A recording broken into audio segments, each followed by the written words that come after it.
আচ্ছা, সো থার্মোডাইনামিক্সে হচ্ছে আমরা এন্ট্রপির আইডিয়া দেখছিলাম লাস্ট দিন। তো এখন আমরা আজকে দেখব থার্মোডাইনামিক্সের যে সেকেন্ড ল সেটা।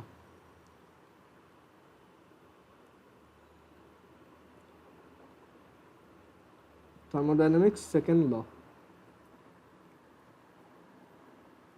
আচ্ছা, তো ফার্স্ট ল যেটা পড়ছিলাম, ফার্স্ট ল ছিল হচ্ছে যে আমরা যদি বাইরে থেকে একটা সার্টেন অ্যামাউন্ট হিট দেই, ডিকিউ দেই, তখন সেটা হচ্ছে ইন্টারনাল এনার্জি ডিইউ আর হচ্ছে ডিইউর চেঞ্জ ঘটায়।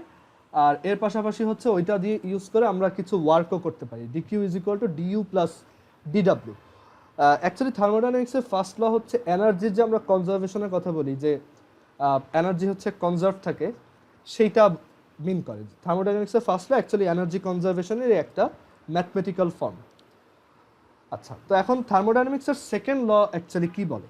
সো থার্মোডাইনামিক্সের সেকেন্ড ল বলে যে without the help of external energy, external কোনো এনার্জি ছাড়া, without the help of external, এটা অ্যাকচুয়ালি এনার্জি কনজারভেশনই, বাট একটু ডিফারেন্ট ওয়েতে বলে। Without the help of external energy a machine cannot transfer heat from a cold object to a warm object. Without the help of external energy, a machine cannot transfer heat from cold object to a warm object. একটা তোমার machine external energy ছাড়া কখনোই হচ্ছে ওই cold object থেকে worm অবজেক্টে heat transfer করতে পারবে না। আমরা জানি যে স্পন্টেনাসলি যেটা হয় সেটা হচ্ছে যে এখানে যদি একটা কোল্ড অবজেক্ট থাকে আর এখানে যদি একটা ওয়ার্ম অবজেক্ট থাকে, অ্যান্ড আমি যদি তাদেরকে কানেক্ট করি, তখন ওয়ার্ম থেকে কোল্ডের দিকে হচ্ছে হিট ট্রান্সফার হয়, যতক্ষণ না তাদের দুইটার টেম্পারেচার হচ্ছে সেম হচ্ছে। বাট উল্টাটা অ্যাকচুয়ালি কখনোই স্পন্টেনাসলি হবে না। সেই ক্ষেত্রে তোমার একটা মেশিন দিয়ে করতে হবে অ্যান্ড এক্সটার্নাল এনার্জি স্পেন্ড করে সেই কাজটা করতে হবে, যেমন রেফ্রিজারেটর করে। রেফ্রিজারেটর কেন একটা অবজেক্ট ঠান্ডা হয়? কারণ ওইখানে ইলেকট্রিসিটি মানে এক্সটার্নালি হচ্ছে ওয়ার্ক করে বা এক্সটার্নাল এনার্জি সাপ্লাই দেয়, যেটার মাধ্যমে এই ফ্রিজের যে মেশিনটা আছে সেইটা কোল্ড অবজেক্ট থেকে ওয়ার্ম অবজেক্টে হিটের ট্রান্সফার করে একটা অবজেক্টকে আরও কোল্ড করে ফেলতে পারে। এটা হচ্ছে থার্মোডাইনামিক্সের সেকেন্ড ল। অনেক সায়েন্টিস্টই এটাকে অনেকভাবে বলছে। সো আমরা এখানে অ্যাকচুয়ালি ক্লসিয়াসের যে মানে সবচেয়ে বেশি যেটা ইউজড, ক্লসিয়াসের স্টেটমেন্ট, সেই স্টেটমেন্টটা ইউজ করছি। সায়েন্টিস্ট ক্লসিয়াসের থার্মোডাইনামিক্স সেকেন্ড ল যে স্টেটমেন্টটা, সেটা এখানে লিখছি। Actually thermodynamics second law related statement Carnot, তারপর হচ্ছে ক্লসিয়াস, কেলভিন, প্ল্যাঙ্ক, চারজন সায়েন্টিস্টই দিছে। সবাই অ্যাকচুয়ালি ঘোরায় পেঁচায় একই কথাই বলছে। সো তুমি যে কোনো একটা মনে রাখলেই হবে। আচ্ছা, এখন থার্মোডাইনামিক্সের সেকেন্ড ল বেসিক্যালি হচ্ছে হিট ইঞ্জিনের ব্যাপারে আইডিয়া দেয়। হিট ইঞ্জিনের ব্যাপারে আইডিয়া দেয়, আরেকটা হচ্ছে এনট্রপির ব্যাপারে আইডিয়া দেয়, যেটা আমরা লাস্ট দিন কিছুটা দেখছি, আজকে বাকি আরও দেখব। হিট ইঞ্জিনের ব্যাপারে যদি আসি, হিট ইঞ্জিন কারা? হিট ইঞ্জিন হচ্ছে এমন একটা engine, an engine which can convert heat into work। মানে এমন একটা ইঞ্জিন যেটা হচ্ছে হিটকে ওয়ার্কে কনভার্ট করতে পারে, সেগুলোকে আমরা বলি hit engine. Refrigerator one type of heat engine. মানে হিট ইঞ্জিন হচ্ছে যেসব ইঞ্জিন হিট নিয়ে কাজ করে, হিটের উপর অপারেট করে, হিটকে ওয়ার্কে কনভার্ট করে বা ওয়ার্ককে হচ্ছে হিটে কনভার্ট করে, আর এখানে লিখে রাখো ভাইস ভার্সা, হয়তো ওয়ার্ককে হিটে কনভার্ট করে। সো এই টাইপের ইঞ্জিনকে আমরা বলি হচ্ছে হিট ইঞ্জিন। আর থার্মোডাইনামিক্সের সেকেন্ড ল রিলেটেড স্টাডির জন্য আমাদের আরও দুইটা টার্ম একটু ব্রিফলি জেনে রাখতে হবে। সেটা একটা হচ্ছে রিভার্সিবল প্রসেস, আর একটা হচ্ছে ইরিভার্সিবল প্রসেস। আচ্ছা, রিভার্সিবল প্রসেস হচ্ছে, এটার জাস্ট আমি মুখে মুখে ডেফিনেশনটা বলতেছি। একটা প্রসেস ধরো এ থেকে বি, সেটাকে যদি আমি এ থেকে বি, আর ধরো এ থেকে বিতে গেলে এটার ধরো ইনিশিয়ালি এটাতে হিট ছিল হচ্ছে ধরো 20 জুল, বিতে যাওয়ার পর হিটটা হয়েছে 10 জুল, উল্টা দিকে আসলো সেম ঘটনা ঘটে। যে আমি যদি বি থেকে এতে যাই, আর তখন যদি বিতে 10 জুল এনার্জি থাকে আর এতে তখন যদি 20 জুল এনার্জি পাওয়া যায়, মানে ওই প্রথম প্রসেসটা ঠিক আমি উল্টা দিকে কাজ করলাম, অ্যান্ড দেখা গেল যে সবসময় আমার হিটের অ্যামাউন্টটা যেখানে যা আসার কথা ছিল সেটাই আসছে। তো এই টাইপের প্রসেসকে আমরা বলি রিভার্সিবল প্রসেস। মানে একদম ইজি এক্সাম্পল দিলে, যে ধরো আমরা একটা আইসকে যদি হিট দিই, 20 জুল হিট দিয়ে আমি ধরো এটাকে ওয়াটারে কনভার্ট করলাম।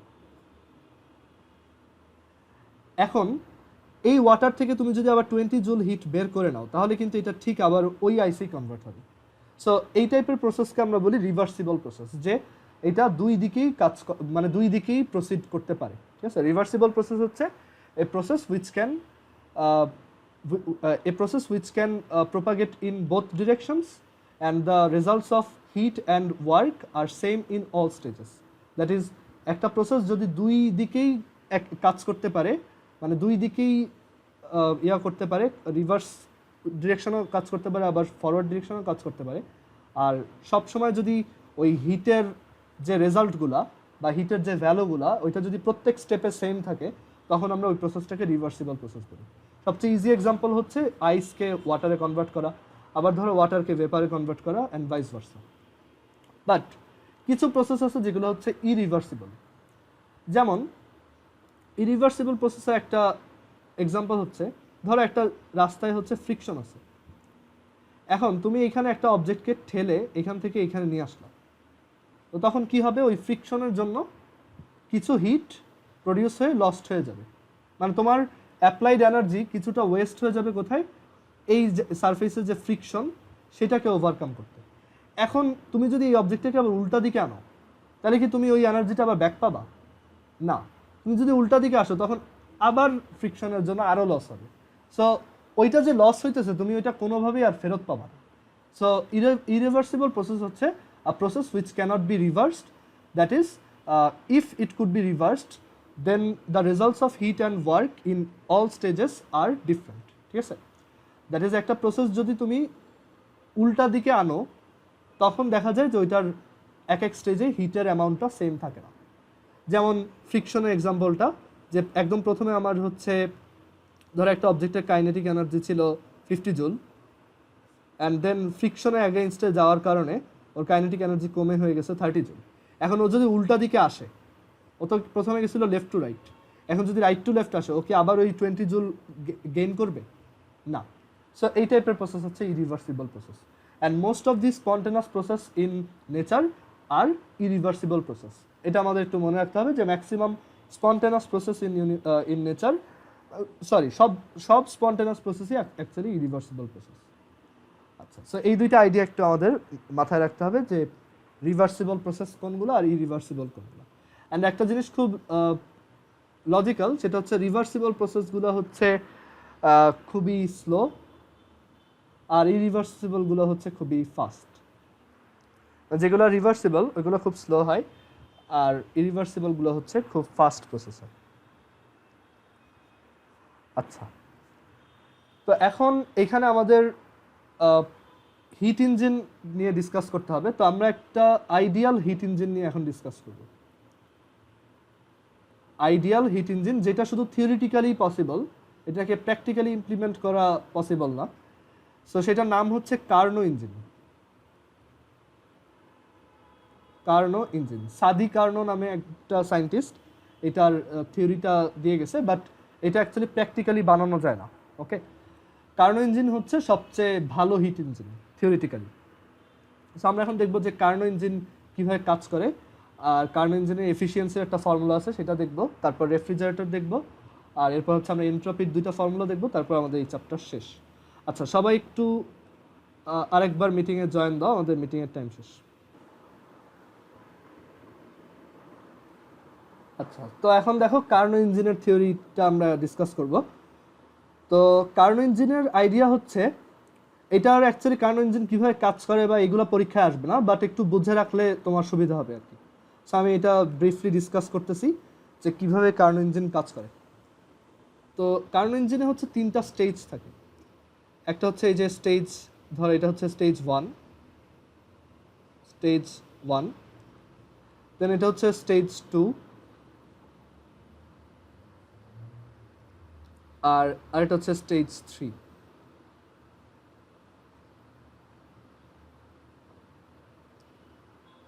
সো এখানে স্টেজ 1-এর যে টেম্পারেচার সেটা হচ্ছে T1, আর স্টেজ 3-এর যে টেম্পারেচার সেটা হচ্ছে T2। অ্যান্ড এখানে আমরা বলে রাখলাম T1 is greater than T2, T1-এর ভ্যালু হচ্ছে T2 থেকে বড়। অ্যান্ড এই স্টেজ 1-এ হচ্ছে, এই স্টেজ 1 হচ্ছে theoretically infinite source of heat. মানে আমি ধরে নিলাম স্টেজ 1 হচ্ছে একটা খুব গরম চুলা, ওইখানে ইনফাইনাইট হিট আছে, আমার যত হিট লাগবে আমি এখান থেকে নিতে পারবো। সেটা হচ্ছে একটা ইনফাইনাইট সোর্স অফ হিট। আমরা শর্টে এটাকে এসআরসি লিখবো, সোর্স। আর স্টেজ 3 যেটা, এটার টেম্পারেচার কম T2। সো এইটা হচ্ছে একটা এমন একটা স্টেজ যেটা হচ্ছে হিট অ্যাবজর্ব করতে পারে। এটা হচ্ছে একটা চুলা, গরম চুলা যেটা তোমার হিট দেয়। আর স্টেজ 3 হচ্ছে একটা ধরো রেফ্রিজারেটর যেটা হচ্ছে হিট টেনে নেয়, মানে ঠান্ডা করে আর কি। সো এটা হচ্ছে একটা হিট সিঙ্ক, এটা হচ্ছে একটা হিট সোর্স, আর এটা হচ্ছে একটা হিট সিঙ্ক। আচ্ছা একটু ওয়েট, আমার একটা আচ্ছা। সো স্টেজ 1 হচ্ছে একটা ইনফাইনাইট হিট সোর্স, আর স্টেজ 3 হচ্ছে একটা মানে ইনফাইনাইট হিট অ্যাবজর্ব করতে পারে, মানে হিট অ্যাবজর্ব করতে পারে অনেক যত ইচ্ছা। এটা হচ্ছে একটা হিট সিঙ্ক। আর স্টেজ 3 হচ্ছে একটা মানে এই স্টেজটা হচ্ছে তোমার হিট কন্ডাক্টই করতে পারে না। মানে এটা হচ্ছে এটার চারপাশে ধরো তুমি এমন ম্যাটেরিয়াল দিয়ে রাখছো যেটা হিট অ্যাবজর্ব, মানে যেটা দিয়ে হিট তোমার ট্রান্সফার হইতে পারে না আর কি। মানে স্টেজ 2টাকে তুমি এমনভাবে র্যাপ করে রাখছো যে এখান থেকে হিট এন্টারও করতে পারে না, হিট বের হইতেও পারে না। ওকে, মানে এটা হচ্ছে থার্মালি নন কন্ডাক্টিং। আচ্ছা, তো এখন কার্নো ইঞ্জিন কীভাবে কাজ করে সেটার মানে ডেসক্রিপশন হচ্ছে এরকম যে আমাদের এখানে একটা ফার্স্ট অফ অল একটা গ্যাস সিলিন্ডার থাকবে। এখানে একটা গ্যাস সিলিন্ডার রাখলাম,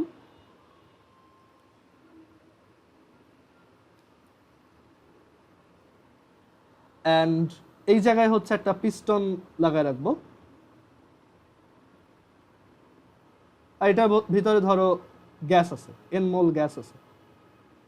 তো এখন আমি এইটাকে যখনই স্টেজ 1-এ রাখবো, আমার স্টেজ 1 হচ্ছে কনস্ট্যান্ট টেম্পারেচার T1-এ ফিক্সড, দ্যাট ইজ ওর টেম্পারেচার অলওয়েজ T1। এখন এইটার উপর যখনই ওকে রাখবো, এই স্টেজ 1 থেকে এটার ভিতরে কি হিট যাবে, রাইট? অ্যান্ড এটা মানে এইটার ভিতরে আস্তে আস্তে হিট যেতে থাকবে, অ্যান্ড খুব তাড়াতাড়ি যেটা হবে যে এই যে সিলিন্ডারটার ভিতরে যে গ্যাস, তারও টেম্পারেচার T1 হয়ে যাবে। মানে আমরা এইখানে এই ইনফাইনাইট সোর্স অফ হিটের উপর একটা সিলিন্ডারকে রাখলাম, তো দেখা যাবে রাখার কিছুক্ষণ পরেই ওই ভিতরের যে গ্যাসটা তারও টেম্পারেচার T1 হবে, কারণ আমরা জানি যে যতক্ষণ টেম্পারেচারের ইমব্যালেন্স ততক্ষণ হিটটা ট্রান্সফার হয়।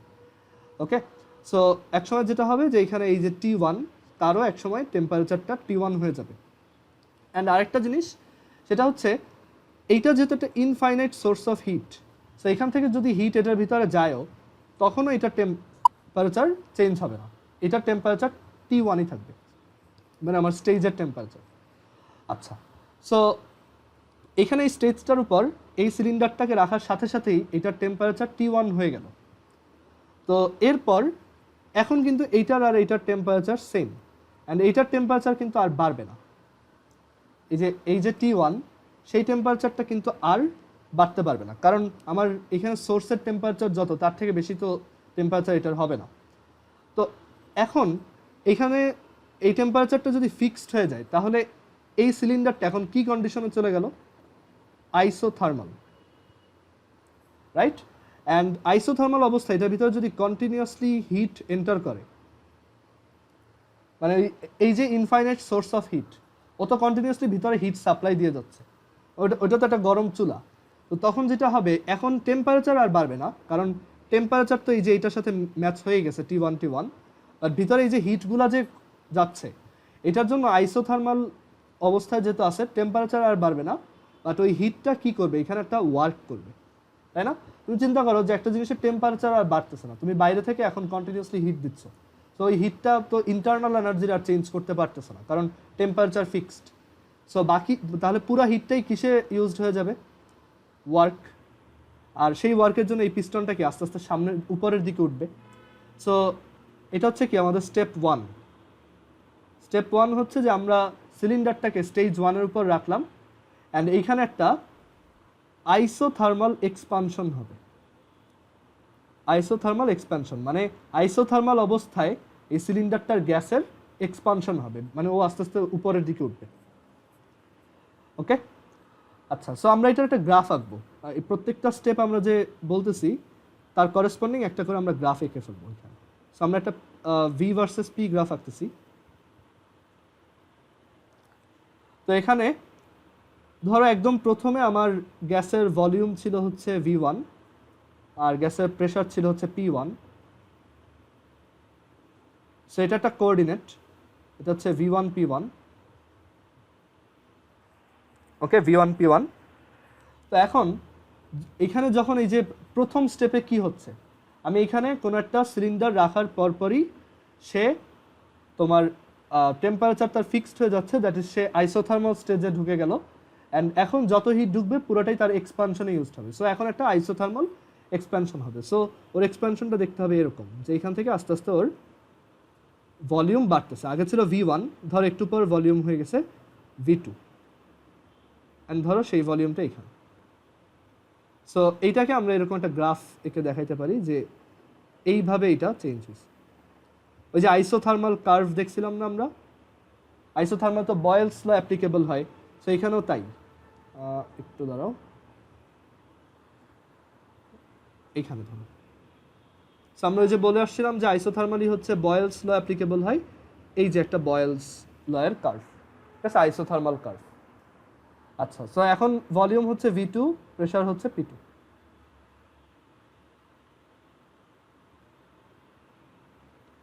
আচ্ছা, সো এইটা পুরো মানে যখন এক্সপ্যানশন হওয়া স্টার্ট করলো ওই মোমেন্টে মানে মানে এক্সপ্যানশন কিছুক্ষণ ধরো হয়েছে, সেটা হচ্ছে এই V2 ভলিউম পর্যন্ত হয়েছে। দেন আমি যেটা করব, এই যে সিলিন্ডারটা, এখন এইগুলো একটু মোছা লাগবে, দাঁড়াও,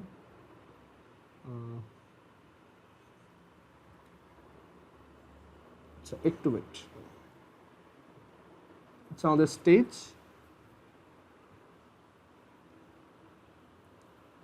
অ্যান্ড এইখানে হচ্ছে একটা সিলিন্ডার, এটার উপরে রেখে আমি কিছু মানে এটাকে একটা টেম্পারেচার রেজ করে নিয়েছি, আর এটা এখন আগের থেকে একটু এক্সপান্ডেড হয়েছে, দ্যাট ইজ এখন এটার ভলিউম V2। তো ওই মোমেন্টে আমি যেটা করব, এই সিলিন্ডারটাকে এখান থেকে উঠায় নিয়ে, যখন এটা এক্সপান্ডেড হয়ে V2 ভলিউমে আসছে, এখান থেকে এটাকে উঠায় নিয়ে আমি এইটার উপর রেখে দিব। ঠিক আছে, যখন ওইটা এক্সপানশন হওয়া স্টার্ট করলো অ্যান্ড V2 ভলিউমে রিচ করলো, আমি ওইটাকে উঠায় এই স্টেজে রাখলাম। এই স্টেজে কোনো হিট তোমার ঢুকতেও পারে না, বেরো হইতে পারে না। সো তখন কি হবে, এইখানে এই পিস্টনটা মানে এইখানে যখন এই স্টেজে যখন এই সিলিন্ডারটা ছিল, ও কিন্তু উপরের দিকে উঠতেছিল, তাই না? ওই মোমেন্টে তুমি এখানে নিয়ে আসছো, তো একটা ইনার্শিয়া রয়ে গেছে না, যে এটা আস্তে আস্তে উপরের দিকে উঠতেছিল। সো এইখানেও ওই ইনার্শিয়ার জন্য এই পিস্টনটা কিন্তু আস্তে আস্তে আরও উপরে উঠবে। ওকে, যতক্ষণ ওর ইনার্শিয়ার জন্য ও সামনে যেতে পারে। বাট এখন যেহেতু কোনো হিট ভিতরে ঢুকতে পারতেছে না আর বেরো হইতে পারতেছে না, বাট এইখানে ভলিউম ঠিকই বাড়তেছে বিকজ অফ ইনার্শিয়া, তাহলে এই স্টেপে তোমার কি হচ্ছে বলো তো? হিটের কোনো এক্সচেঞ্জ নাই, বাট গ্যাসের ভলিউম বাড়তেছে। এটা কি প্রসেস বলো তো? চারটা প্রসেসের মধ্যে এটা কোনটা?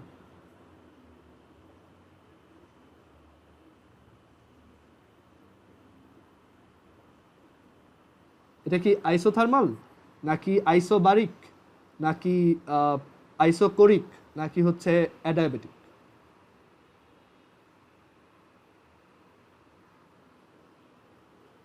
হ্যাঁ, অ্যাডায়াবেটিক প্রসেস, বিকজ এখানে হিট বেরো হচ্ছে না এই স্টেজ থেকে, ওই সিলিন্ডারের মধ্যে এই স্টেজ থেকে হিট ভিতরে ঢুকতেছে না। সো আমাদের এইখানে যে এক্সপানশনটা, এটা হচ্ছে একটা adiabatic expansion. And adiabatic curve কী হয়, অনেক স্টিপ হয়, আমরা ওইটা জানি। তো এইখানে ওই গ্রাফটা মানে এইখানে ওই পরের স্টেপের গ্রাফটা হবে যে এখন ভলিউম বাড়বে, বাট এই গ্রাফটা অনেক স্টিপ, যে স্টিপ। অ্যান্ড এটা হচ্ছে ধরো V3 P3, মানে বাড়তে বাড়তে ধরো ভলিউম V3-তে চলে গেল। ওকে, আচ্ছা। সো এটা হচ্ছে V3। দেন ওই অবস্থা থেকে যখন এটা ওই যে V3-তে পৌঁছাইলো, ওই মোমেন্টে আমি এই সিলিন্ডারটাকে এইখান থেকে আবার উঠাইলাম। এখানে যে সিলিন্ডারটা ছিল, এবার আমি এই সিলিন্ডারটাকে এইখান থেকে উঠায়ে এই জায়গায় নিয়ে আসলাম, স্টেজ 3-তে। আচ্ছা, এই গ্রাফটা একটু সরাইতে হবে এখান থেকে, গ্রাফটাকে এইখানে নিয়ে আসি। সো ওই স্টেজে কিন্তু এটা তোমার V3 পর্যন্ত এক্সপ্যান্ডেড হয়েছে। এখন ওই মোমেন্টে আমি কি করলাম, এই সিলিন্ডারটাকে এইখান থেকে উঠায়ে এই জায়গায় নিয়ে আসলাম। তো এখানে নিয়ে আসলে কি হবে এখন? এখন যেটা হবে সেটা হচ্ছে, এটা হচ্ছে একটা হিট সিঙ্ক, দ্যাট ইজ এখানে হিট অ্যাবজর্বড হয়।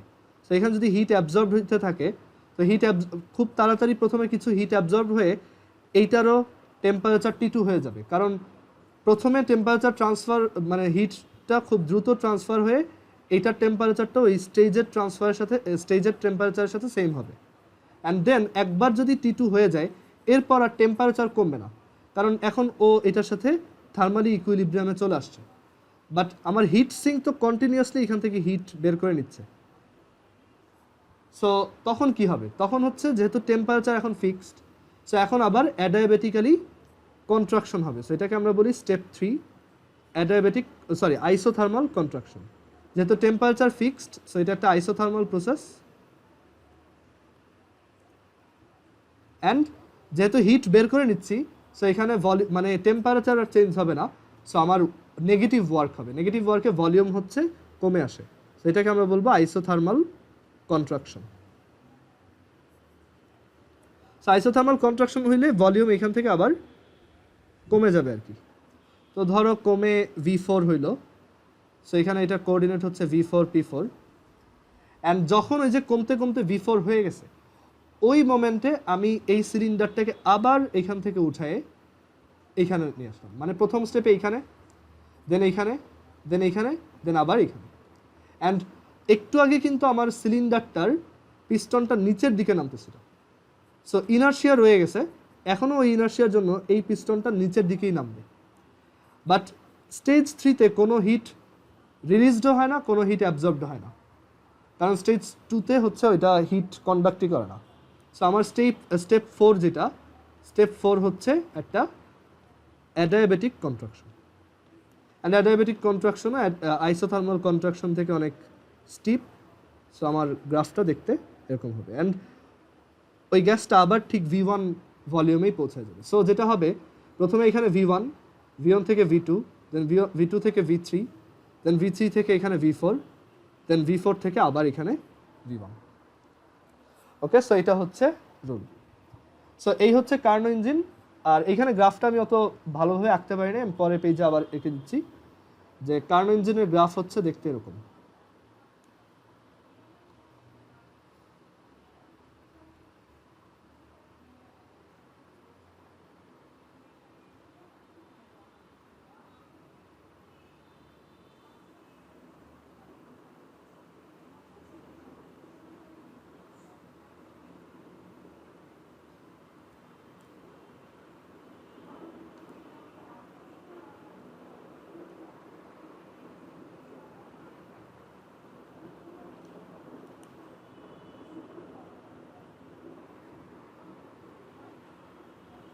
ঠিক আছে, এটা হচ্ছে কার্নো ইঞ্জিনের গ্রাফ।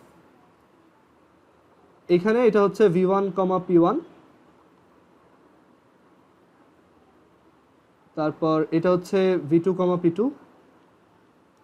এটা হচ্ছে V3, P3, এটা হচ্ছে V4, P4।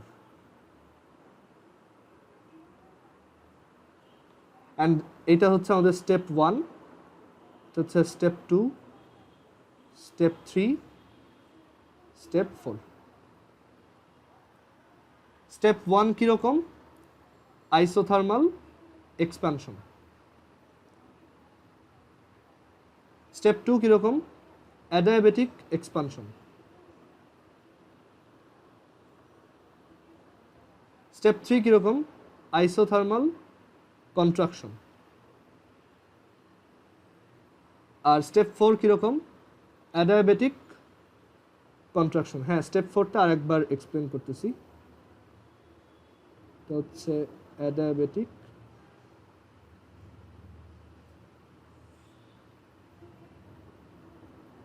কন্ট্রাকশন। আচ্ছা দেখো, স্টেপ 3তে যখন মানে এই যে স্টেজ 3-র উপর রাখছিলাম তখন কিন্তু এইটা টেম্পারেচার T2 হয়েছে অ্যান্ড এইটার আইসোথার্মাল কন্ট্রাকশন হচ্ছিল, দ্যাট ইজ ও আগে এখানে ছিল, একটু পর এখানে চলে আসছে। অ্যান্ড ওই মোমেন্টে তুমি আবার ওই যখন কন্ট্রাকশন হচ্ছিল ওইখান থেকে ওকে উঠে স্টেজ 2তে এনে রাখছো। ও কিন্তু আগে থেকেই কন্ট্রাক্টিং অবস্থায় ছিল, দ্যাট ইজ ও নিচের দিকে নামতেছে। এখন তুমি যদি সাডেনলি এখানে নিয়ে আসো, ও কি ইনার্শিয়ার জন্য আরও কিছু দূর নিচে নামবে না? তো সেটাই হচ্ছে, বাট এখানে কোনো হিট কিন্তু ট্রান্সফার হচ্ছে না, বাট কন্ট্রাকশন ঠিকই হচ্ছে। সো এটা কি অ্যাডায়াবেটিক প্রসেস, সো এটাকে আমরা বলতেছি অ্যাডায়াবেটিক কন্ট্রাকশন। সো এখানে কিছু জিনিস বোঝার আছে, সেটা হচ্ছে যে ফার্স্ট স্টেপে আমার টেম্পারেচার T1, সেকেন্ড স্টেপে আমার টেম্পারেচার চেঞ্জ হয়ে যায়, থার্ড স্টেপে আমার টেম্পারেচার T2, এই সেকেন্ড স্টেপে হচ্ছে এই টেম্পারেচারটা T1 থেকে T2-তে আসে ওই অ্যাডায়াবেটিক এক্সপানশনের সময়, আর ফোর্থ স্টেপে আবার টেম্পারেচারটা অ্যাডায়াবেটিক কন্ট্রাকশনে T2 থেকে T1-এ রেইজ করে। আচ্ছা, আরেকটা জিনিস বোঝার আছে, এই যে গ্রাফটা এটা একটা আইসোথার্মাল কার্ভ, তো এইখানে হচ্ছে হিট বাইরে থেকে অ্যাবজর্ব করতেছে, সেটাকে আমি বললাম Q1, আর এই স্টেজে হচ্ছে হিট বাইরে ছেড়ে দেওয়া হচ্ছে, সেটাকে আমি বললাম Q2। ওকে, সো এখন তাহলে এখানে এই যে কার্নো ইঞ্জিন, সেটা আমরা এফিসিয়েন্সি বের করতে চাই। তো যে কোনো হিট ইঞ্জিনের এফিসিয়েন্সি বের করার ওয়ে হচ্ছে এরকম, যে এটা হচ্ছে একটা হিট ইঞ্জিন। তো যে কোনো হিট ইঞ্জিন অ্যাকচুয়ালি যেটা করে, যে সে একটা হিট সোর্স থেকে কিছু হিট নেয়, মানে একটা হায়ার টেম্পারেচারের হিট সোর্স থেকে সে কিছু হিট অ্যাবজর্ব করে, যেটাকে আমরা Q1 বলতেছি। অ্যান্ড দেন সে ওই হিট ইউজ করে সে কোনো একটা কাজ করে। আমরা তো বলছি হিট ইঞ্জিন হচ্ছে হিটকে ওয়ার্কে কনভার্ট করে, সো ওইটা ইউজ করে সে কোনো একটা কাজ করে। ধরো সে হিট অ্যাবজর্ব করে এখানে একটা ফ্যান চালাইলো, হিটটাকে সে ধরো কারেন্ট এনার্জিতে কনভার্ট করে ওইটাকে দিয়ে কোনো একটা কাজ করলো, বা এই যে একটা সিলিন্ডারকে এক্সপ্যান্ডেড করলো। আর বাকি যে হিটটা থাকবে ও অ্যাকচুয়ালি পুরোটাকে কনভার্ট করতে পারবে না। এটাও থার্মোডাইনামিক্সের সেকেন্ড লর একটা মানে একটা ডিফারেন্ট টাইপ অফ স্টেটমেন্ট, যে তুমি কখনোই কোনো হিটকে টোটালি ওয়ার্কে কনভার্ট করতে পারবে না, তুমি তার একটা পোর্শন পারবা, বাট কখনোই এরকম পারবা না যে আমি তোমাকে ধরো 10 জুল হিট দিলাম, সেটাকে তুমি 10 জুল ওয়ার্ক বানায় দেখাইলা, এটা কখনোই হয় না। ঠিক আছে, কিছুটা হিট মানে একদম পুরা হিট কখনোই মেকানিক্যাল ওয়ার্কে কনভার্ট করা যায় না। বাট তুমি একটা অবজেক্টকে ঠেলে যদি ধরো হিট এনার্জি প্রডিউস করতে পারো 10 জুল, এটার উল্টাটা কিন্তু অতটা ইজি না, যে তুমি একটা অবজেক্টকে 10 জুল হিট দিয়ে তাকে তুমি কিছুটা দূরে সরাইলা, এটা কিন্তু অতটা সহজ না। ঠিক আছে, সো এই জিনিসটা একটু মাথায় রাখতে হবে, যে কোনো হিট ইঞ্জিনই অ্যাকচুয়ালি যতটুকু হিট অ্যাবজর্ব করে তার একটা পোর্শন হচ্ছে ওয়ার্ক করে, মেকানিক্যাল ওয়ার্ক করে, বাকিটুক হচ্ছে সে আবার এখানে একটা হিট সিঙ্কে রিলিজ করে দেয়। হিট সিঙ্কটার টেম্পারেচার হচ্ছে কম হয়, যে T2 হচ্ছে লেস দ্যান T1 হয়, মানে এটাই হচ্ছে আমাদের সেই কার্নো ইঞ্জিনটা বলতে পারো। সো এটার এফিসিয়েন্সি কত? সো এফিসিয়েন্সি হচ্ছে ইটা। আর নর্মালি এফিসিয়েন্সির আইডিয়া কি, যে আমি কতটুক পাচ্ছি, আমার লাভ হচ্ছে কতটুক, আমার লাভ হচ্ছে এই যে W, যে আমি এইটুক হিট অ্যাবজর্ব করে, এটা হচ্ছে আমার ইনভেস্টমেন্ট, এটা হচ্ছে আমার প্রফিট, যে আমি Q1 হিট অ্যাবজর্ব করতেছি, ইনভেস্ট করতেছি, সেখানে আমি প্রফিট পাইলাম W অ্যামাউন্ট মেকানিক্যাল ওয়ার্ক, সেটা হচ্ছে আমার আউটপুট বা প্রফিট, এটা হচ্ছে আমার ইনপুট বা তোমার হচ্ছে ইনভেস্টমেন্ট আর কি। সো এখানে W/Q1, অ্যান্ড আরেকটা জিনিস খেয়াল করে দেখো, Q1 এটাই কিন্তু W আর Q2-তে কনভার্ট হচ্ছে, সো Q1 হচ্ছে W প্লাস Q2। সো আমরা বলতে পারি W is equal to Q1 minus Q2 divided by Q1। So এখান থেকে লেখা যায় 1 মাইনাস Q2/Q1। সো এটাই হচ্ছে আমাদের কার্নো ইঞ্জিনের এফিসিয়েন্সির ফর্মুলা। তোমাকে যদি একটা কার্নো ইঞ্জিন হিট সিঙ্কে কতটুকু হিট রিলিজ করে আর হিট সোর্স থেকে কতটুকু হিট অ্যাবজর্ব করে সেটা দেওয়া থাকে, তুমি ওইখান থেকে তার এফিসিয়েন্সি বের করতে পারবা। আর আরেকটা জিনিস হচ্ছে কার্নো ইঞ্জিনে কিউ হচ্ছে প্রপোর্শনাল টু টি। কেন? কারণ এই হিটের অ্যাবজর্পশনটা বা রিলিজটা কোথায় হয়? আইসোথার্মাল জায়গাটায়, তাই না? এখন তুমি একটু চিন্তা করে দেখো, আইসোথার্মাল প্রসেস হচ্ছে DQ is equal to dU plus DW, right? And isothermal প্রসেসের ডিইউ হচ্ছে 0 হয়, সো ডিকিউটাই ডিইউ হয়, ডিডাব্লিউ হয়। অ্যান্ড আমরা এটাও বের করছিলাম যে আইসোথার্মাল প্রসেসে তার মানে কিউ হচ্ছে ডাব্লিউ হয়। অ্যান্ড আইসোথার্মাল প্রসেসে ওয়ার্ক কিন্তু আমরা আগে বের করে আসছি, এনআরটি লন V2/V1 বা এনআরটি লন P1/P2, এগুলো আমরা দেখে আসছি। তো এখানে দেখো তো অ্যাবজর্বড হিটটা বা রিলিজড হিটটা কার প্রপোর্শনাল? টি এর। সো এর জন্য একটু মনে রাখতে হবে কিউ হচ্ছে টি এর প্রপোর্শনাল, তার মানে Q1 হচ্ছে T1 এর প্রপোর্শনাল, Q2 হচ্ছে T2 এর প্রপোর্শনাল, তাহলে তুমি Q2/Q1 কে T2/T1 ও লিখতে পারবে। সো কার্নো ইঞ্জিনের এফিসিয়েন্সির ফর্মুলা দুইটা, ইটা is equal two 1 minus Q2/Q1, eta is equal two 1 minus T2/T1। পরীক্ষায় যেটা দেওয়া থাকবে ওইটা ইউজ করে করবো। অ্যান্ড অবশ্যই টেম্পারেচার কেলভিন ইউনিটে। কারো কোশ্চেন আছে এখানে? আচ্ছা, সো কার্নো ইঞ্জিনের এফিসিয়েন্সি বোঝা গেল। সিমিলারলি আমরা এবার রেফ্রিজারেটর এফিসিয়েন্সি দেখব। আচ্ছা একটু দাও। রেফ্রিজারেটর আরেকটা type of heat engine, but এটা একটু ডিফারেন্ট। সেটা হচ্ছে রেফ্রিজারেটর নিজে ওয়ার্ক করে না, এটা হচ্ছে আমরা বাইরে থেকে ওয়ার্ক করি। দ্যাট ইজ আমরা একটু আগে যে হিট ইঞ্জিনটা দেখছি সেখানে দেখছি যে ও হচ্ছে বাইরের সিস্টেমের উপর একটা ওয়ার্ক করতেছিল। এই যে এখানে দেখো হিট ইঞ্জিনটা এখানে লিখে রাখতে পারো, the heat engine does work on the সারাউন্ডিংয়ে সে একটা কাজ করে। বাট রেফ্রিজারেটর একটু different type of heat engine. এখানে আমরা সারাউন্ডিং থেকে সিস্টেমের উপর বা এই হিট ইঞ্জিনটার উপর ওয়ার্ক করি। আর এইটার জন্যই ও হচ্ছে এই যে একটা তোমার অলরেডি লো টেম্পারেচারে আছে, ওইটা একটা heat sink, but still already সে একটা তোমার লো টেম্পারেচার আছে, সেইখান থেকে সে আরও হিট অ্যাবজর্ব করতে পারে। এটা কিন্তু হওয়ার কথা না, আমরা জানি হিট সিঙ্কে হচ্ছে হিট ছেড়ে দেওয়া হয়, বাট এইখানে কিন্তু এই যে বাইরে থেকে আমরা একটা ওয়ার্ক করতেছি দেখে আমাদের যে সিস্টেমটা সে এখন লোয়ার টেম্পারেচার থেকে আরও হিট অ্যাবজর্ব করতে পারতেছে। সো এটা হচ্ছে Q2। অ্যান্ড ফাইনালি এইটাকে আমরা একটা হায়ার টেম্পারেচার হিট সোর্সে রিলিজ করে দিচ্ছি। আচ্ছা, এখানে তুমি এক কাজ করো, এটাকে সিঙ্ক লেখো না, এটাকে সোর্স লেখো না, এইটাকে সিঙ্ক লেখো, এইটাকে সোর্স লেখো। বাট টেম্পারেচার এখানে T2 কম আর এইখানে এটা হচ্ছে বেশি, মানে জাস্ট আগের জিনিসটার উল্টাটা হচ্ছে। আগের বার আমি হায়ার টেম্পারেচার থেকে হিট অ্যাবজর্ব করছি, বাইরে একটা ওয়ার্ক করছি, লোয়ার টেম্পারেচারে হিট ছেড়ে দিছি। বাট এবার বাইরে থেকে ওয়ার্ক করতেছি, লোয়ার টেম্পারেচার থেকে হিট অ্যাবজর্ব করছি, এই দুইটা মিলে আবার আমি একটা তোমার একটা লার্জার টেম্পারেচার হিট সিঙ্কে ছেড়ে দিচ্ছি, ঠিক আছে? সো এইখানেও এই ছেড়ে দেওয়া অ্যামাউন্ট হচ্ছে Q1। সো এখানে Q1 is equal to Q2 plus W, আগের মতোই। বাট এইখানে আমার এফিসিয়েন্সিটা কি? আর রেফ্রিজারেটরের এফিসিয়েন্সিকে অ্যাকচুয়ালি আমরা এফিসিয়েন্সি বলি না, এটাকে বলি কপ, কোএফিশিয়েন্ট অফ পারফরমেন্স।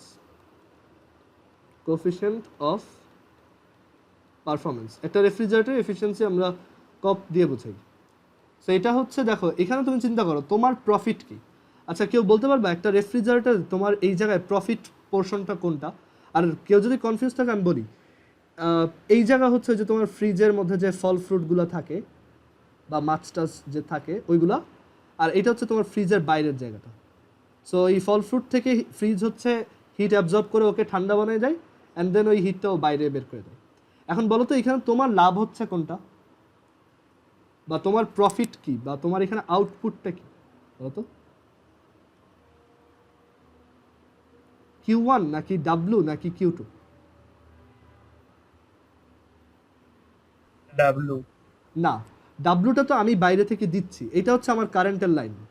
আমি যে ফ্রিজকে কারেন্টের লাইনের সাথে কানেক্ট করছি, দ্যাট ইজ আমি বাইরে থেকে ইলেকট্রিক্যাল ওয়ার্ক দিচ্ছি, ঠিক আছে? ওইটা ইউজ করে আমার ফ্রিজ হচ্ছে এই অ্যাবজর্পশনটা করতেছে। সো এখানে আমার প্রফিট হচ্ছে Q2, কারণ এইখান থেকে যত বেশি হিট টেনে নেওয়া হবে, আমার অবজেক্টগুলো তত বেশি ভিতরে ঠান্ডা হবে, ওইটাই আমার প্রফিট, ওইটাই হচ্ছে আমার আউটপুট। সো এখানে Q2 হচ্ছে আমার প্রফিট, আর ইনভেস্টমেন্টটা হচ্ছে W। আমি বাইরে থেকে কারেন্ট খরচ করতেছি W অ্যামাউন্ট। সো এখানে কোফিশিয়েন্ট অফ পারফরমেন্স বের করা হচ্ছে Q2/W। অ্যাগেন W হচ্ছে Q1 মাইনাস Q2। ওকে, আবার তুমি এটাকে এভাবে লিখতে পারো যে এটা হচ্ছে T2/T1 মাইনাস T2, যেহেতু টেম্পারেচারের প্রপোর্শনাল। সো রেফ্রিজারেটরের এফিসিয়েন্সি এভাবে, আর কার্নো ইঞ্জিনের এফিসিয়েন্সি এইভাবে। কার্নো ইঞ্জিনের ম্যাথ এই এফিসিয়েন্সি বের করাই আসে, যে একটা কার্নো ইঞ্জিনের হিট সিঙ্কে হিট অ্যাবজর্ব হয়েছে এত, হিট সোর্সে হিট সিঙ্কে হিট ছেড়ে দিছে এত, এই যে Q2, আর হিট সোর্স থেকে হিট অ্যাবজর্ব করছে এত, এফিসিয়েন্সি কত। আবার একটা কার্নো ইঞ্জিনের এরকম ম্যাথ আসতে পারে, আমরা যখন ম্যাথ দেখাবো তখন দেখাবো, যে একটা কার্নো ইঞ্জিনের হিট সোর্সের টেম্পারেচার 100 ডিগ্রি আর হিট সিঙ্কের টেম্পারেচার 30 ডিগ্রি, এফিসিয়েন্সি কত, এটা is equal two 1 minus T2/T1। T2 হচ্ছে 30 প্লাস 273, T1 হচ্ছে 100 প্লাস 273। সেটা হচ্ছে কার্নো ইঞ্জিনের এফিসিয়েন্সি আর রেফ্রিজারেটর এফিসিয়েন্সি। আচ্ছা, এখন কার্নো লাস্টের ম্যাথটা বুঝলাম না। এখানে আমাদের একটা হিট সোর্সের টেম্পারেচার দেওয়া আছে T1, যেটা বড় সেটাই T1, আর যেটা ছোট সেটাই T2। বলছে যে একটা কার্নো ইঞ্জিন এই দুইটা টেম্পারেচারে কাজ করতেছে, দ্যাট ইজ ওই কার্নো ইঞ্জিনটার হিট সোর্সের টেম্পারেচার এত আর হিট সিঙ্কের টেম্পারেচার এত, তাহলে তার এফিসিয়েন্সি কত, এটা is equal two 1 minus T2/T1, এই যে ফর্মুলা, ওইটা এখানে অ্যাপ্লাই করছে। আচ্ছা, এখন আরেকটা জিনিস আসি, যে কার্নো ইঞ্জিন রিলেটেড আরও কিছু জিনিস এখান থেকে বের করব। যেমন একটা কার্নো, মানে এই যে কার্নো ইঞ্জিনের যে গ্রাফটা, এটাকে বলা হয় একটা কার্নো সাইকেল। এই যে এটা হচ্ছে একটা কার্নো সাইকেল। একটা কার্নো সাইকেলের 4টা স্টেপ, 1 2 3 4। এখন সাদি কার্নো যেটা থিওরিটিক্যালি চিন্তা করছিল যে এভাবে যদি হয় তাহলে আমি তো সারা জীবনই এরকম, মানে এই যে সিলিন্ডারটা যে যখন এক্সপানশন হচ্ছে ওইটা তো একটা ওয়ার্ক, সো এইভাবে আমি সারা জীবন ওয়ার্ক পাবো। বাট আসলে দেখো তাতে ঝামেলা হচ্ছে, আমার ইনফাইনাইট সোর্সের কোনো ইনফাইনাইট হিটের কোনো হিট সোর্সও নাই, আবার পারফেক্টলি থার্মালি নন কন্ডাক্টিং কোনো স্টেজও বানানো পসিবল না। সো আসলে কার্নো ইঞ্জিনটা রিয়েল লাইফে বানানো সম্ভব না। বাট কার্নো ইঞ্জিন হচ্ছে সবচেয়ে ইফেক্টিভ ইঞ্জিন আর কি, মানে এটার এফিসিয়েন্সি হাইয়েস্ট। আরেকটা জিনিস, কার্নো ইঞ্জিন থেকে তুমি প্রুফ করতে পারো যে যে কোনো হিট ইঞ্জিনের এফিসিয়েন্সি কখনোই 100% হয় না। এটা যদি 100% হয়, দ্যাট ইজ 100% মানে এফিসিয়েন্সি হচ্ছে 1। তখন দেখো তোমার T2 আর T1 এর ভ্যালু কত হয়, তখন 0 ইজ ইকুয়াল টু T2/T1 আসে। দ্যাট মিনস ইদার তোমার T2 হইতে হবে 0 কেলভিন, অর ইদার তোমার T1 হইতে হবে ইনফিনিট কেলভিন, যেটা পসিবল না। সো অ্যাকচুয়ালি 100% এফিসিয়েন্সির কোনো কার্নো ইঞ্জিনই বানানো সম্ভব না।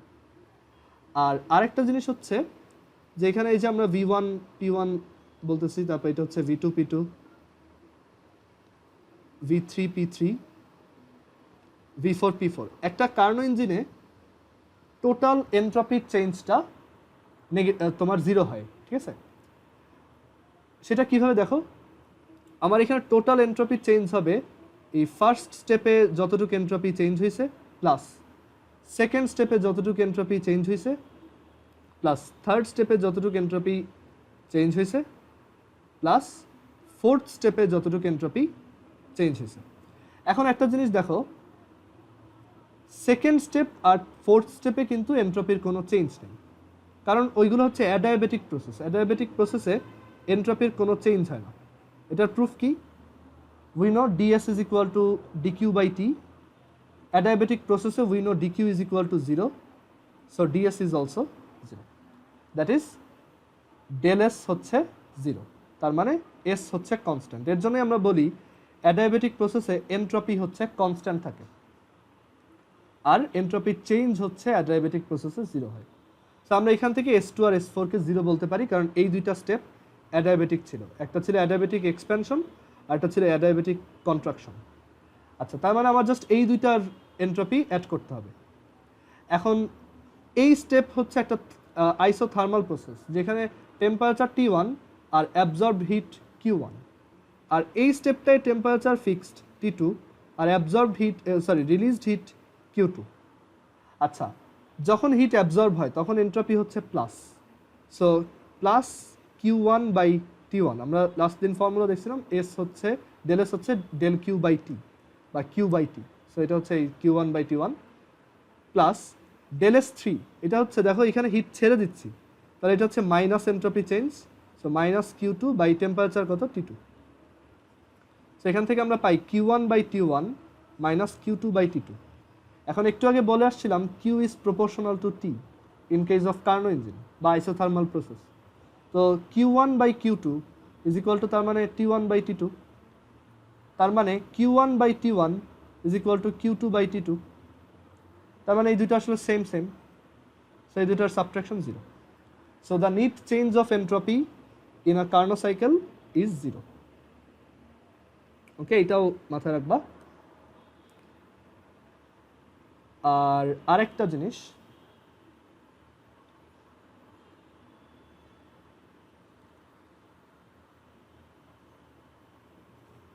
একটা কার্নো সাইকেলের টোটাল কতটুকু ওয়ার্ক সেটা আমরা বের করতে পারবো, যে এখানে কতটুকু ওয়ার্ক আমরা পাচ্ছি সেটা বের করার একটা গ্রাফিক্যাল ওয়ে।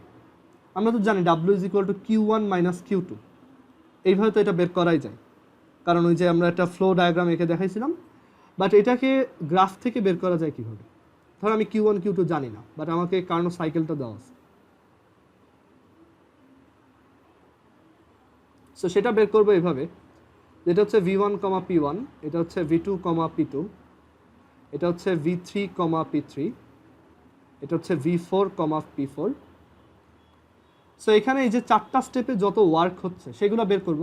এখন দেখো আমরা কিন্তু এখানে একটা P ভার্সেস V গ্রাফ আঁকছি, অ্যান্ড বলছিলাম না P ভার্সেস V গ্রাফের এরিয়া ওয়ার্ক ইন্ডিকেট করে। তাহলে এই যে ফার্স্ট স্টেপের জন্য ওয়ার্ক কত, এখান থেকে তুমি তাহলে একটা মানে নিচে যতটুক এরিয়া হয় সেইটুককে শেড করে দাও, এইটুক ওয়ার্ক হইতেছে প্রথম স্টেপে। এবার সেকেন্ড স্টেপে কতটুকু ওয়ার্ক হইতেছে সেইখানেও তুমি ওই নিচের এরিয়াটা নাও, কারণ আমরা জানি পিভি গ্রাফের নিচের এরিয়াটাই ওয়ার্ক। আচ্ছা, দেন এর পরের পোর্শনটা হচ্ছে কন্ট্রাকশন। কন্ট্রাকশনের ক্ষেত্রে ওয়ার্ক হচ্ছে নেগেটিভ, সো এই কন্ট্রাকশনের এরিয়া হচ্ছে এতটুক, সো এর মাঝখানে যা আছে সেইটা আমার আবার কি সাবট্র্যাক্ট করে দিতে হবে। সো আমি ওইটাকে যদি সাবট্র্যাক্ট করি তাহলে এই জায়গাগুলো বাদ, কারণ কন্ট্রাকশন হচ্ছে তো, সো ওয়ার্কটা এখানে নেগেটিভ, সো এটাকে আমি বাদ দিয়ে দিলাম। আবার দেখো, আচ্ছা একটু দাঁড়াও, হ্যাঁ আবার দেখো এই যে পোর্শনটা এইটাও একটা কন্ট্রাকশন, সো এখানে ওয়ার্কটা কি নেগেটিভ, তো তুমি অলরেডি যা যা অ্যাড করছো সেখান থেকে এইটুকু বাদ চলে যাবে, এই পোর্শনটা। তাহলে তোমার থাকলো কতটুক? থাকলো হচ্ছে এই কার্নো সাইকেলের নিজের ভিতরের যে এরিয়াটুক সেইটুক, ঠিক আছে। সো কার্নো সাইকেলের ভিতরের যে কার্নো সাইকেলের যে লুপটা, সেই লুপটার যে এরিয়া, এই এরিয়াটাই হচ্ছে তোমার W ওয়ার্ক, যেটা আসলে এখান থেকে যে Q1 ঢুকতেছে আর এখান থেকে যে Q2 বের হচ্ছে সেই দুইটার ডিফারেন্স, মানে এই এরিয়াটাই আসলে কার্নো ইঞ্জিনের ওয়ার্ক। সো এমসিকিউর জন্য ইম্পর্টেন্ট যে একটা কার্নো সাইকেলের ওয়ার্ক হচ্ছে ওই লুপটার এরিয়া, ওই লুপটার এরিয়া যত সেটাই হচ্ছে কার্নো সাইকেলটার ওয়ার্ক। মানে W ইজ ইকুয়াল টু হচ্ছে তোমার ফার্স্ট স্টেপের ওয়ার্ক, দেন সেকেন্ড স্টেপের ওয়ার্ক, দেন থার্ড স্টেপের ওয়ার্ক, দেন ফোর্থ স্টেপের ওয়ার্ক। ফার্স্ট স্টেপের ওয়ার্ক হচ্ছে এটা একটা আইসোথার্মাল প্রসেস, তো এখানে এটার ভলিউম V1 থেকে V2 হচ্ছে, সো এটা হচ্ছে N, আর এখানে টেম্পারেচার T1, অ্যান্ড আইসোথার্মালের ওয়ার্ক হচ্ছে nRT ln V2 by V1 plus পরের পোর্শনটা ওয়ার্ক, এই যে সেকেন্ড স্টেপ, এটা একটা অ্যাডায়াবেটিক কার্ভ, অ্যাডায়াবেটিকের ওয়ার্ক হচ্ছে nR by 1 minus gamma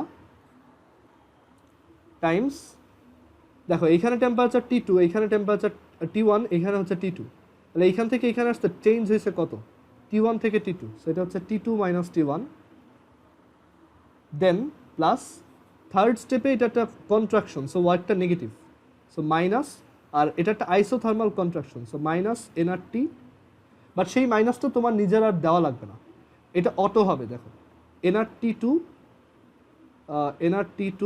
ln final volume v4 final by initial, এটা হচ্ছে v4 বাই v3। এখানে v4 হচ্ছে v3 থেকে ছোট, সো অটোমেটিক্যালি লনকে ইভ্যালুয়েট করলে একটা নেগেটিভ কোয়ান্টিটি আসবে, প্লাস হচ্ছে ফোর্থ স্টেপের ওয়ার্ক। ফোর্থ স্টেপে হচ্ছে আরেকটা অ্যাডিয়াবেটিক কন্ট্রাকশন, অ্যান্ড অ্যাডিয়াবেটিক কন্ট্রাকশনের ফর্মুলা nr/1 মাইনাস গামা। এবার এটা হচ্ছে আবার t1 মাইনাস t2। তো দেখো এইটা আর এটা অ্যাকচুয়ালি সেম, এই দুটা কাটা, সো এখান থেকে থাকে nr_t1 ln v2 by v1। আর ধরো এখান থেকে যদি আমি একটা মাইনাস কমন নিয়ে আসি এই লনের ভিতর থেকে, তাহলে minus nr_t2 ln v3 by v4। এইটাই আসলে এই q1 মাইনাস q2 এর ভ্যালু। সো এইগুলো আমি ম্যাথ করার সময় দেখবো যে আসলে এটা সেম আসে। এখন জাস্ট আইডিয়াটা বুঝাইলাম। সো কার্ন ইঞ্জিনের ওয়ার্ক বের করার ওয়ে হচ্ছে গ্রাফের এরিয়াটা বের করা, এটার লুপটার ভিতর কত এরিয়া আছে সেটা হচ্ছে কার্ন ইঞ্জিন দিয়ে পাওয়া ওয়ার্ক। আচ্ছা, কার্ন ইঞ্জিনে ওভারঅল এন্ট্রপি চেঞ্জটা 0।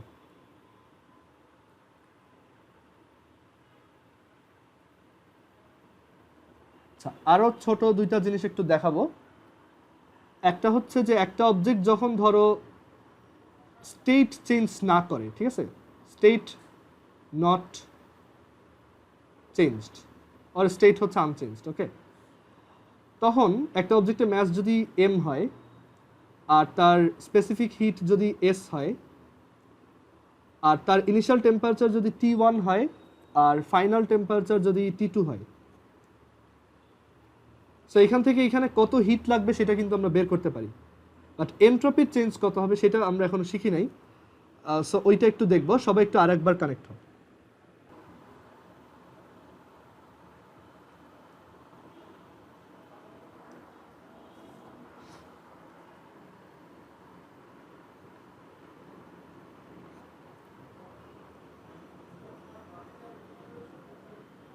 আচ্ছা, সো যেটা বলতেছিলাম যে এন্ট্রপির আমরা তো একটা ফর্মুলা জানি, del S is equal to del Q by T, আর এটা ডিফারেন্সিয়াল ফর্ম হচ্ছে ds is equal to dq over T।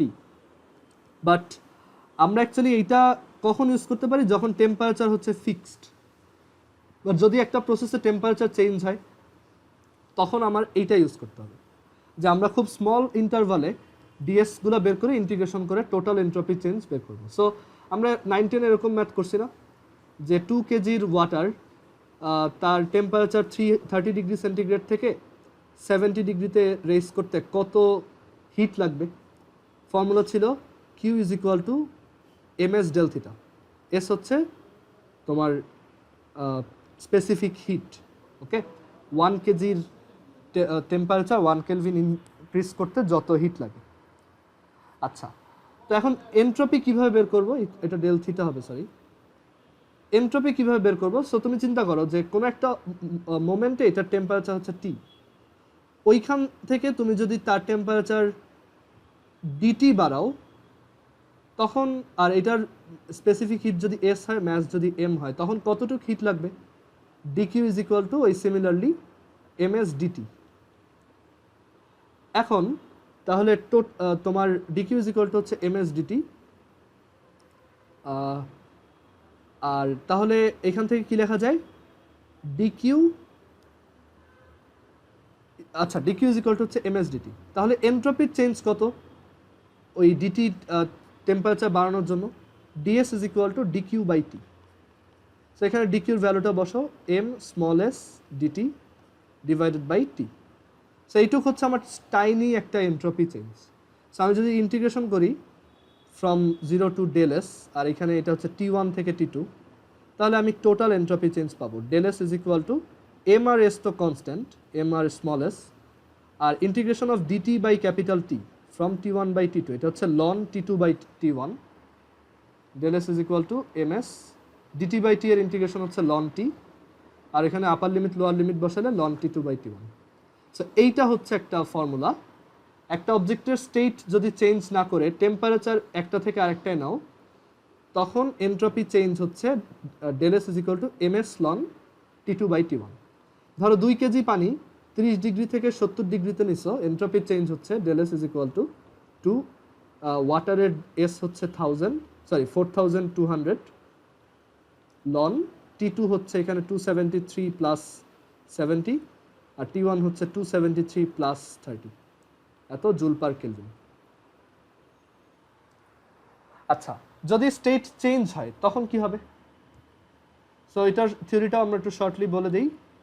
সেটা হচ্ছে, ধরো আমরা তো দেখছি যে 2 কেজির আইস আছে, ধরো 0 ডিগ্রির আইস, সেটাকে যদি আমি ধরো 2 কেজির 0 ডিগ্রি সেন্টিগ্রেডের ওয়াটারে কনভার্ট করি, তখন হিট কতটুক লাগে? MLF, তাই না? এগুলো 9-10-এ পড়ছো। LF হচ্ছে লেটেন্ট হিট অফ ফিউশন। আবার 2 কেজির ওয়াটারকে 2 কেজির ভেপারে 100 ডিগ্রি সেন্টিগ্রেডের ভেপারে নিতে Q ইজ ইকুয়াল টু হচ্ছে MLV। সো এইখানে এন্ট্রপির চেঞ্জটা কীরকম? এইখানে একটা জিনিস দেখো, টেম্পারেচারটা ফিক্সড, T থাকে। সো এখানে এন্ট্রপির চেঞ্জটা আমার আর ইন্টিগ্রেশন লাগে না, del S is equal to হচ্ছে সিম্পলি ডেল কিউ বাই টি।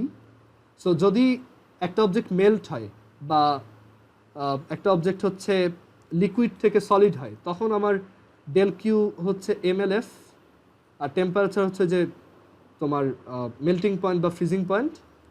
আর ধরো এই যে ওয়াটার, যদি 100 ডিগ্রি সেন্টিগ্রেডের ওয়াটার, 2 কেজি ওয়াটার যদি তোমার 2 কেজি 100 ডিগ্রি সেন্টিগ্রেডের ভেপারে কনভার্ট হয়ে যায়,